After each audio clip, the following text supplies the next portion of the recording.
Whispers in the fog. The village of Ravenshade had long been forgotten by time. Nestled between the craggy cliffs and the endless expanse of the moors, it remained shrouded in mist, hidden from the world beyond. Few traveled to Ravenshade willingly, and those who did seldom returned unchanged. But Nathaniel Harrow had no choice. Nathaniel was a scholar of the occult, a man of reason, determined to expose the truth behind the legends that plagued the village.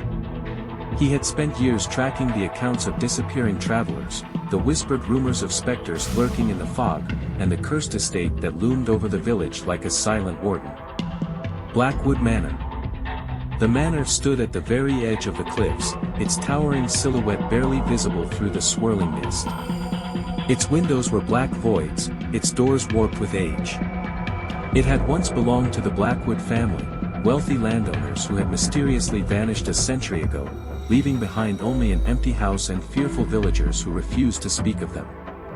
The evening Nathaniel arrived, the village innkeeper, a gaunt man named Elias, regarded him with a mixture of pity and fear. "If you value your life, sir, leave before nightfall," Elias muttered as he poured a drink. "That house is not meant for the living." Nathaniel dismissed the warning with a polite nod and set out for the manor before dusk. The path twisted through the fog-choked woods, the gnarled branches clawing at the sky. The silence was oppressive, broken only by the occasional distant call of a raven. When he reached the house, the door creaked open before he could knock. An invitation or a warning? He stepped inside. The air was thick with the scent of damp wood and decay. Cobwebs draped from the chandeliers, dust motes danced in the dying light. The grand hall stretched before him, its once elegant furniture now cloaked in time's neglect. A staircase wound upward, vanishing into darkness. But it was the portrait above the fireplace that caught his eye. A woman in a crimson gown, her pale face framed by cascading black hair. Her eyes, deep, knowing, almost alive, bore into him. The nameplate beneath read, Lady Eleanor Blackwood. As he stared, the flames in the hearth sputtered, casting shifting shadows across the room. A whisper drifted through the silence, soft as silk. "You should not have come." Nathaniel turned sharply. The room was empty. His fingers tightened around his journal. This was what he had come for, the proof of something beyond death, the secrets buried within Blackwood Manor. He set his bag down and lit a candle, determined to explore before his mind could betray his resolve. The halls were labyrinthine, lined with doorways leading into abandoned chambers. He found remnants of the past, rotting tapestries, shattered mirrors, a nursery where a child's doll sat upright in its chair, its painted eyes unblinking. Then, he found the study. The fireplace had long since crumbled, its stones blackened with age. A grand desk stood at the center, covered in scattered papers, as if their owner had fled mid-sentence. But the most unsettling feature was the mirror. It was tall, its silver frame adorned with strange, twisting symbols. The glass was clouded, yet when Nathaniel stepped closer, his reflection sharpened. And then it moved. His breath hitched. He had not moved, yet his reflection had. Slowly, deliberately, the mirrored Nathaniel raised a hand, fingers brushing against the glass from the other side. His mouth curved into a smile, one that did not belong to him. A sudden knock echoed through the house. Nathaniel spun around. The door to the study stood open, revealing the darkened hall. The knock came again, this time from above. The attic. His heartbeat thundered in his ears as he ascended the stairs. The air grew colder with every step, the shadows deepening, pressing in. At the top, a single door awaited, its wood splintered and warped. He hesitated. Then, slowly, he pushed it open. The attic was filled with relics of the past, trunks, forgotten portraits, dust-laden furniture. And at its center stood a cradle, rocking gently despite the still air. A lullaby, sweet and sorrowful, drifted from the darkness. Nathaniel's breath caught. He stepped forward, his candlelight flickering, barely illuminating the space. The cradle rocked again, and he saw a hand. Small, delicate, impossibly pale, emerging from the folds of an ancient blanket. Nathaniel took a step back, but the door slammed shut behind him. The lullaby stopped. Silence. Then, the whisper, now inches from his ear. "You should not have come." The candle went out. Nathaniel Harrow screamed. By morning, the villagers of Ravenshade found the manor's door ajar, swaying in the cold wind. Inside, there was no trace of Nathaniel, only his journal, open upon the study desk. Its final entry read, "The mirror is not a window. It is a door." Asterisk asterisk. And beneath it, a fresh portrait hung beside Lady Eleanor's.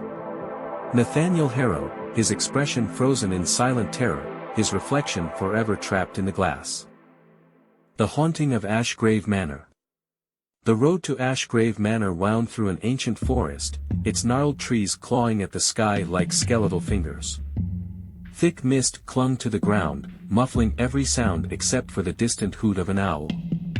At the edge of the estate, an iron gate stood ajar, its rusted hinges groaning in protest as James Whitmore stepped through. He was not a superstitious man, but something about the air here felt wrong, too still, too expectant. James had inherited the manor from a distant relative he barely knew. He had arrived at dusk, hoping to inspect the property before deciding whether to sell it. The villagers in the nearby town had been less than welcoming when he inquired about the estate. Their whispers followed him as he left the inn, carrying tales of disappearances, strange noises, and shadows that moved without cause. Now, standing before the grand but decaying house, he hesitated. The windows gaped like empty sockets, the stone facade veined with ivy. As he pushed the heavy door open, it let out a groan that echoed through the cavernous foyer. Dust motes swirled in the fading light, disturbed for the first time in decades. Inside, the air was thick with the scent of damp wood and something else, something metallic, like old blood. James set his lantern on a nearby table and took in his surroundings. A massive staircase loomed ahead, its wooden banister carved with intricate patterns that seemed to shift when viewed from the corner of his eye. Portraits of long-dead ancestors lined the walls, their eyes following him as he moved deeper into the house. In the great hall, a grand chandelier hung precariously, its crystals dulled with age. A fire had been lit in the hearth, though no one had lived here for decades. James felt a chill creep up his spine. The warmth of the flames did nothing to dispel the biting cold that settled in his bones. A soft whisper drifted through the air. James froze. The sound was barely audible, like breath against the nape of his neck. He turned sharply, but the room was empty. Shaking his head, he convinced himself it was the wind seeping through the broken windows. Yet, as he ascended the stairs, the whispers followed. The upper floor was worse. The corridor stretched into darkness, lined with closed doors. James opened the nearest one. Inside was a bedroom frozen in time.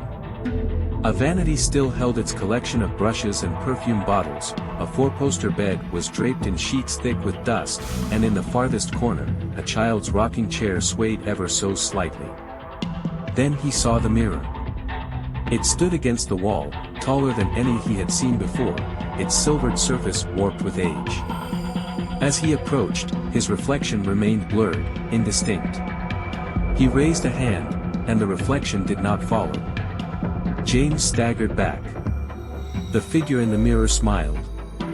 A sudden knock rattled the window. He spun around, his pulse hammering, but outside was only darkness. When he turned back to the mirror, the reflection was once again his own. Determined to dismiss his nerves, he explored further. Room after room revealed signs of a life abruptly abandoned, plates still set upon dining tables, a piano with yellowed sheet music, a library thick with the scent of aged parchment. But the whispers grew louder. At midnight, the house came alive. The floorboards groaned as if bearing unseen footsteps. The chandeliers swayed without wind. The portraits in the great hall seemed to shift when he wasn't looking. And somewhere deep within the house, a door creaked open on its own. James followed the sound, lantern trembling in his grasp. The noise led him down, past the grand staircase, past the cold hearth, and into the bowels of the manor. He found himself before a door he did not remember seeing before. The basement. The air grew colder as he descended. The walls wept with moisture, the stone steps slick beneath his feet. At the bottom, the room stretched into darkness, except for a single object at its center. A coffin. James approached cautiously. The wood was blackened with age, the lid slightly ajar. He hesitated, every rational part of his mind screaming for him to turn back. But something, curiosity, dread, fate, compelled him forward. With trembling hands, he pushed the lid aside. The coffin was empty. A whisper sighed behind him. He turned too late. A pair of hands, cold, impossibly strong, gripped his shoulders. The lantern fell, shattering, plunging the room into darkness. Breath ghosted against his ear, and the whisper became a voice. "You should not have come." The last thing James saw before the darkness swallowed him whole was the mirror standing in the corner of the room, his reflection smiling as it turned away. The Wraith of Blackwood Manor. The carriage rattled along the overgrown path, its wheels splashing through the mud as the skeletal trees of Blackwood Forest loomed overhead. The journey had been long, and Henry Caldwell, a man of 30 with sharp eyes and a wearied soul, clenched his hands in his lap. The letter sat heavy in his coat pocket, a summons from his estranged uncle, Victor Blackwood, a man presumed dead for over a decade. The manor emerged from the mist like a beast stirring from slumber. Blackwood Manor had been abandoned since his uncle's disappearance, yet the letter bore his name, the ink fresh, the message urgent, * come at once. The house is waking, *. As the carriage came to a stop before the wrought iron gates, Henry hesitated. The house stood silent, its towering silhouette framed against the storm-laden sky. No candlelight flickered in the windows, no welcome awaited him. He stepped inside. The air was thick with the scent of damp wood and decay. The grand hall, once a place of opulence, had succumbed to neglect. A grand staircase curved upward, its balustrade covered in a thick layer of dust. Portraits of his ancestors lined the walls, their painted eyes following him as he moved. At the center of the hall stood a tall mirror, its glass warped and blackened around the edges. Henry shuddered as he caught his own reflection, distorted, stretched, and for a brief moment, unfamiliar. A whisper echoed through the corridor. Henry turned sharply. The sound was faint, like wind slipping through the cracks, but something about it set his nerves on edge. He pressed forward, drawn deeper into the house by an unshakable sense of unease. In his uncle's study, books lay scattered across the desk, their pages filled with frantic handwriting. One phrase had been scrawled over and over again, "The mirror is the key." His pulse quickened. He turned to the fireplace, where a large painting hung above the mantel, a portrait of Victor Blackwood, his uncle's piercing gaze seeming almost alive. A sudden gust of wind sent a candle toppling from its holder. The flame sputtered out, leaving Henry in darkness. And then the whisper returned. A hushed, insidious breath against his ear. Henry spun around, but the room was empty. He forced himself to take slow, measured breaths. The house was old, it groaned, it settled, it whispered in the way forgotten places do. And yet, the words in his uncle's journal clung to him, "The mirror is the key." He returned to the grand hall and stood before the massive mirror. His reflection stared back, shadowed, indistinct. The closer he stepped, the colder the air became. His breath fogged the glass. And then, the reflection moved. Not in time with him, but a fraction of a second behind. A wrongness in its expression, a lag in its eyes. Henry's pulse pounded. He reached out a hesitant hand, fingers grazing the glass. The surface rippled like water. A sudden force yanked him forward, and darkness swallowed him whole. Henry awoke gasping, sprawled on cold stone. The air smelled of damp earth and something foul, something rotting. He pushed himself up, his heart hammering as he took in his surroundings. He was still in Blackwood Manor, but different. The walls were cracked, the paintings slashed, the air thick with a sense of suffocating dread. And then he saw it. His reflection. Standing in the mirror, watching him with a cold, unblinking stare. The realization clawed its way into his mind: he was inside the mirror. The manor beyond the glass was his world now, an inverted, decayed prison. And outside, in the real world, his reflection turned, smiled, and walked away. Henry screamed. And the house whispered back.